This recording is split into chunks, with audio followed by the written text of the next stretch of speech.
Hey guys, this is Aaron coming at you with a video about finding the fight inside of you so that you can push through that hard period that you might be in to get yourself to that next level. A lot of us find ourselves at some point in life struggling with some type of situation. No matter how much money you have, no matter how good the relationships you have around you and how good your setup is, you're going to have struggles. How do you get through them? So I'm going to put this title up here, Finding the Fight. Now, for everybody out there that's wondering, have I ever had to fight? Have I ever had to, get out there and sling it out? I'm going to tell you right now, I absolutely have. I've had to fight my way out of all kinds of situations whenever I was stolen from. And if this guy had his boxing gloves up, he's ready to go. He's ready to get going. He's ready to get out there and make it happen. I need you guys to understand what it takes to get to that next level. So, whenever you get into a situation where somebody throws something back at you in life, when that sucker comes at you and it knocks you down, then you get up. Then it knocks you down, then you get up, and it knocks you down again, and finally you start to say, why in the world do I even get up? I'm going to tell you something. What's missing? I'm going to change colors for emphasis. Is vision. Bible says, my people perish for lack of knowledge, right? Some versions say for lack of vision.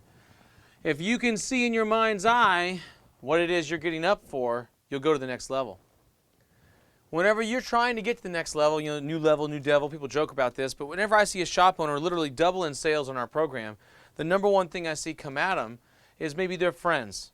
All of a sudden their friends are like, oh, must be nice. I hate that line, must be nice. They look at you and want you to pay for dinner. You go out to family events and all of a sudden everybody's like, I don't want to pay the bill, I don't want to pay the bill. And they start dying. Oh, I forgot my wallet in the car. Oops, sorry. And you're like, whatever. And you have to pull your wallet out and you pay the bill. What you end up finding that happens is that this vision, if you don't have it, you resent your family. If you don't have it, you resent the friends that say it must be nice. No one else factoring in the risk you took. No one else thinking about all the things that went wrong, how you fought to get here. No one else understanding that. They don't get it. But you have to see a vision. You have to see a vision in your mind of a perfect family.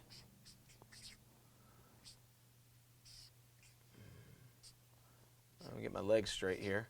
With little kids. Everybody looking happy. TJ's laughing. He's like, you are a sucky artist. They look so happy. They look so happy.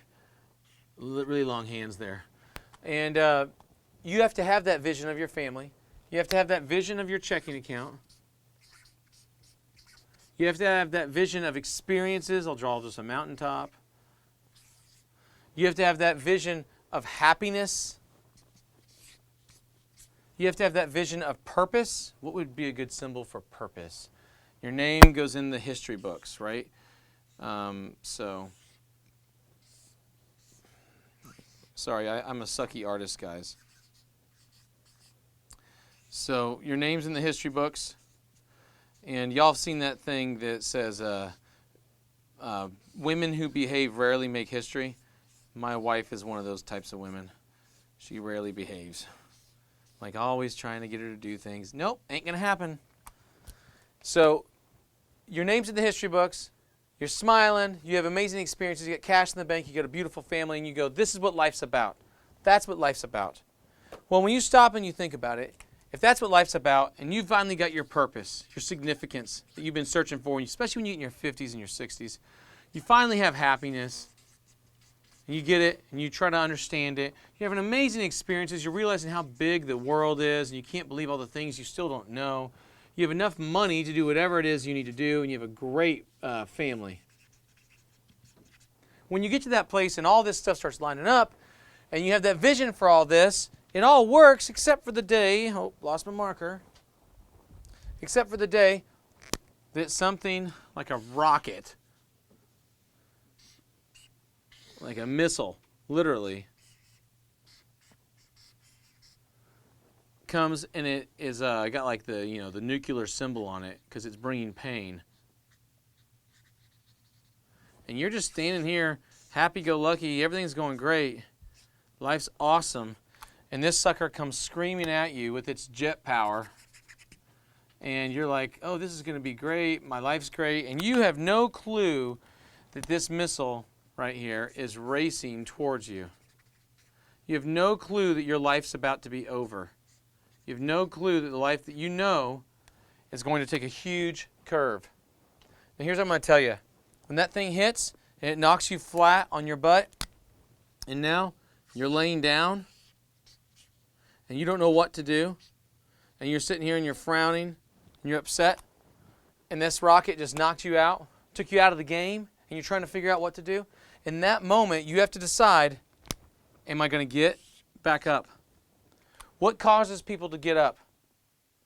Think about it. What makes you finally decide, I'm going to go because I see myself here? What makes you finally do it?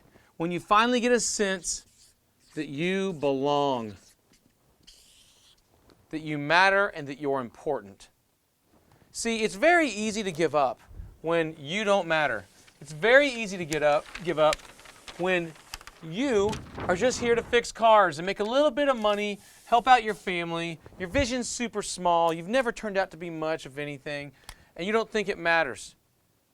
I'm going to tell you, I remember as a child when I was 11 years old, and I remember my father leaving my mother, and I remember my mother begging my dad when I was 11. I was the oldest of 6 kids, and she had my baby brother Matt on her hip. He was 1 year old. And I remember my dad leaving, and my dad saying, no, I'm leaving. And she was crying and screaming and bawling, begging my father not to go. And I watched him walk out the door. None of my siblings saw it. I was that little kid looking through those spindles on the staircase. I still remember, I couldn't even say the story until probably 10 years ago without crying, because it had just ingrained in me so deep, the abandonment, and that I was on my own, and that he didn't care, and no one else cared. You've got to look deep inside of yourself and understand that when you get hit with a rocket, whether you're 2, whether you're 11, whether you're 15, whether you're 55, when that rocket hits, for some reason it happened for you. It didn't happen against you. Because you belong somewhere, and without going through this, you won't be able to take your rightful place and do these things. You have to see, you have to understand, because if you don't understand that you belong, your vision will never be big enough. While you see your vision is this big, what it really is this big. And life is just trying to get your attention and trying to get you to see it. Because if you will finally see how important you really are, and that there are people in this world that will not be touched, they will not change unless you do it. Unless you do it. So you walk up standing here,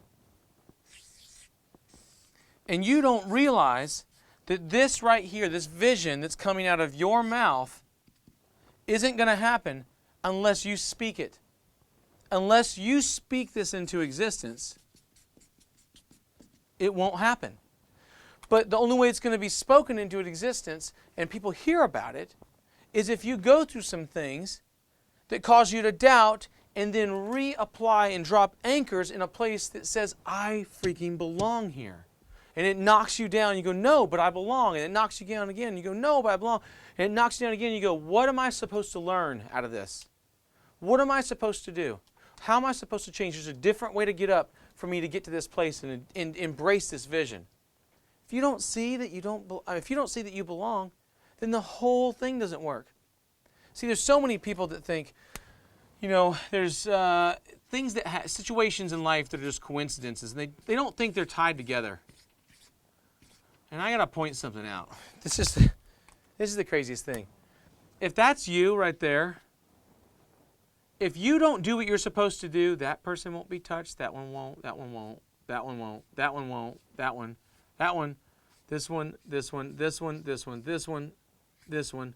And as you look, you touch people that touch other people and touch other people and touch other people. It spiderwebs out.